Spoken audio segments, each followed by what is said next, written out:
Почитувани, сведоштвата на доктор Жан Митрев ја разоткрија вистината за начинот на кој Заев и Филипче ја водеа државата.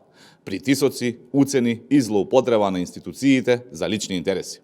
Во ек на пандемија и вонредна состојба, наместо грижа за здравјето на граѓаните, Филипче и Заев ја користеле политичката моќ за преземање на приватната болница Жан Митрев. Ова не е политика наменета за граѓаните, туку е мафијашки модел на действување. Дополнително, според јавно изнесените сведоштва, Заев и Филипче сакале сами да ја одредат вредноста на болницата. За возврат нуделе помош во судската постапка на докторот Жан Митрев.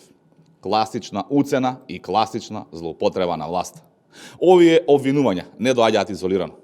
Тие се надоврзуваат на долгата низа сомнежи и афери поврзани со Заев и Филипче. Златни визи, имоти, бизниси во Дубај, фирми во странство и сомнителни финансиски трансакции.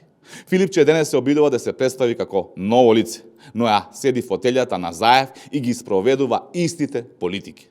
Истите луѓе, истите шеми, истата злоупотреба. Прашањето е едноставно, а Филипче треба да го одговори. Дали човек со ваков багаж на сомнежи и скандали може да има кредибилитет да води партија? Наместо повлекување и одговорност, гледаме ароганција и молк. Затоа правдата мора да зборува. Го повикуваме јавното обвинителство веднаш да постапи и да ги истражи сите наводи. Законот мора да важи за сите. Ви благодарам, доколку имате прашања, поведете.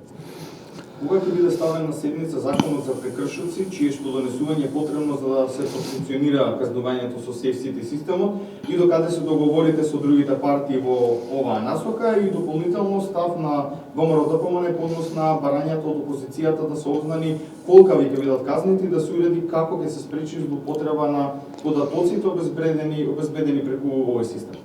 По однос на првото прашање, очекуваме во јасно зададените рокови законот за прекршоци да биде донесен во согласност со и координација со координаторите на сите пратенички групи кои што се во тек.